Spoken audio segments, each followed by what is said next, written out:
السلام علیکم محترم ناظرین، آج کی ویڈیو میں آپ کو بتایا جائے گا کہ ہر فوت ہونے والے شخص کو مرتے وقت دو باتوں پر شرمندگی ہوتی ہے۔ صحابہ کرام نے جب رسول پاک صلی اللہ علیہ وسلم سے دریافت فرمایا کہ اے اللہ کے نبی رحمت دو جہاں، ہمیں بتائیے کہ آخر وہ ایسی کون سی دو باتیں ہیں کہ جن پر انسان کو مرتے وقت شرمندگی ہوتی ہے۔ پہلی بات جو آپ صلی اللہ علیہ وسلم نے فرمائی وہ یہ تھی کہ مرتے وقت انسان کو شرمندگی اس لیے ہوتی ہے کہ وہ یہ سوچتا ہے کہ اللہ تعالیٰ نے مجھے زندگی دی، صحت دی اور بہت ساری آسائشیں بھی دیں، لیکن میں ان سے فائدہ تو اٹھاتا رہا، لیکن جو زندگی کا اصل مقصد تھا کہ اللہ تعالیٰ کی عبادت کرنا، نیکی کرنا اور دوسروں کی مدد کرنا، یہ میں نہ کر سکا، جانے یا انجانے میں۔ بہرحال جیسے بھی ہو، میں نے اللہ کے احکام کو نظر انداز کیا اور ابھی مجھے اس بات پر شرمندگی ہو رہی ہے کیونکہ میری زندگی ختم ہو رہی ہے اور موت کے بعد تو عبادت کا کوئی تصور ہی نہیں ہے۔ تو صحابہ کرام نے پھر عرض کی، یا رسول اللہ، اب ہمیں یہ بتائیے کہ وہ دوسرا انسان کون سا ہے، یا وہ دوسری بات کون سی ہے جس پہ ایک مرنے والے کو شرمندگی محسوس ہوتی ہے۔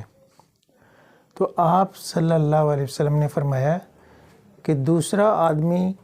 وہ ہے جیسے کہ پہلے کی طرح اللہ تعالیٰ نے اس کو زندگی دی اور زندگی کی تمام آسائشیں دیں، صحت دی، تمام سہولیات دیں، لیکن اس نے نیکی کا راستہ اختیار نہیں کیا اور اپنے آپ کو برائی سے نہیں بچایا، اور اگر برائی کی تو اس پر توبہ بھی نہیں کی، حالانکہ وہ اچھی طرح جانتا ہے کہ اللہ تعالیٰ غفور الرحیم ہے اور مرنے سے پہلے اگر وہ معافی مانگ لے تو اللہ تعالیٰ اپنی رحمت سے اسے معاف کر دیتا ہے۔ بھئی میں نے یہ موقع بھی گنوا دیا، اور اب کیونکہ معافی کا دروازہ بند ہو چکا ہے، اب تو فرشتے روح قبض کرنے کے لیے آ چکے ہیں، تو اس بات پر مجھے شرمندگی ہو رہی ہے کہ میں نے اپنی زندگی ایسے ہی گنوا دی۔ تو اس بات سے یہ نتیجہ نکلتا ہے کہ ہمیں اپنی زندگی بامقصد طریقے سے گزارنی چاہیے، اللہ کے اور نبی پاک صلی اللہ علیہ وسلم کے بتائے ہوئے احکامات کے مطابق، اور انسانیت کے لیے ہمیں فائدہ مند ثابت ہونا چاہیے، نیکی کے کام کرنے چاہیے اور احکام الہی پر پابندی کرنی چاہیے، تاکہ جب ہم کل قیامت والے دن